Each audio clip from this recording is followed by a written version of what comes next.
तुम्ही पाहत आहात MCN न्यूज मराठी। बुलढाणा जिल्ह्यातील जळगाव जामोद मुख्यालय असलेल्या व द्रुतगतीने शाखा विस्तार होणाऱ्या महासिद्ध अर्बन क्रेडिट कोऑपरेटिव्ह सोसायटी लिमिटेडच्या वार्षिक सर्वसाधारण आमसभेचे आयोजन रविवार दिनांक 29 जून रोजी स्थानिक कृषी विज्ञान केंद्राच्या सभागृहात करण्यात आले होते।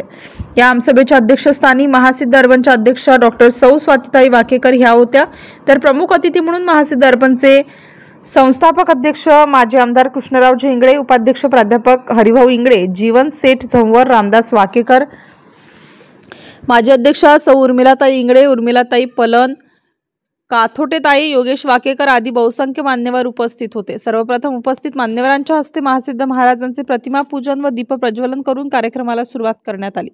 वार्षिक आमसभा कार्यक्रमाचे औचित्य साधून गुणवंत विद्यार्थ्यांचा प्रशस्तीपत्र व रोख पारितोषिक सन्मानचिन्ह देऊन गौरव करण्यात आला।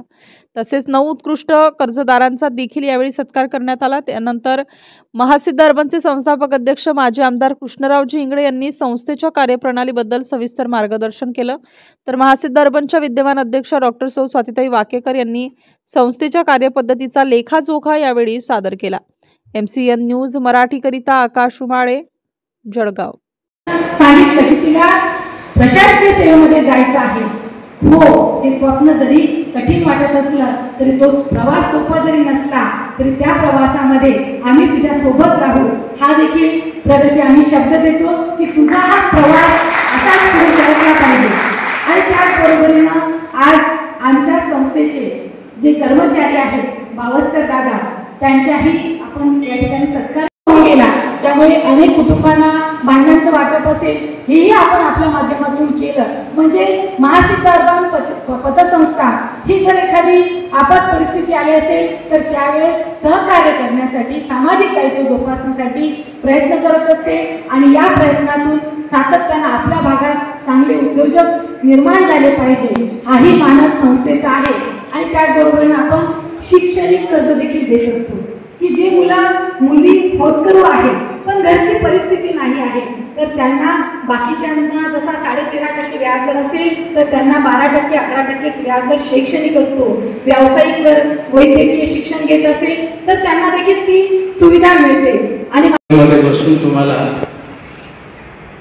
पाण्याचा ग्लास दिला जातो, अशी आमची आपुलकीने वागणारी माणसं, स्टाफची माणसं, त्याचे विशेष श्रेय त्यांचे मिळेल। तर हा साधारणतः महासिद्ध पतसंस्थेने सभासदांना दिलेला परतावा।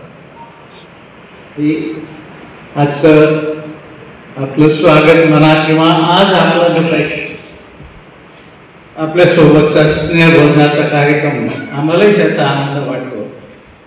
त्याची तर किंमत नाही, ती दरवर्षीच असते। हजर असणारे आज या वेळेस ना थोडे उपस्थितीत बऱ्यापैकी मला आठवते त्यात काहीतरी थोडेफार आमचे डायरेक्टरचे लोक 5-25 लोक असे आमची पहिली आमसभा होते। महासिद्ध बांधकाम मुख्य शाखेचं झालं, त्या सभा असेल त्याच्या आधी संपलेलं असेल। हे इंग्रज रोपट म्हणा आज मोठं वटवृक्ष झालेलं आहे। किंबहुना हे म्हणता येईल का आज मनुष्य रोगच्या रूपाने जर पाहिलं तर हे तारुण्यामध्ये ही पतसंस्था आलेली आहे। 25 वर्ष वयाची तारुण्याची पतसंस्था। काय केलं या 25 वर्षामध्ये पतसंस्थेने? फार मोठी नाही आहे, जिल्ह्यामध्ये असतील, राज्यामध्ये असतील, देशासाठी काम करणारे असतील, पण आपल्या आमच्या सुरुवातीची स्थापना जी होती जळगाव तालुका, संग्रामपूर तालुका, या 2 तालुक्याच्यासाठी आता तिच्या अलीकडे कार्यक्षेत्र जिल्हा झालं। पण मला सांगता येईल का खूप मोठी जरी नसेल तर आमचा जो सभासद वर्ग आहे फार आम्ही नफा बी कमावला नसेल किंवा नफा कमावणे मुळीच हा पतसंस्था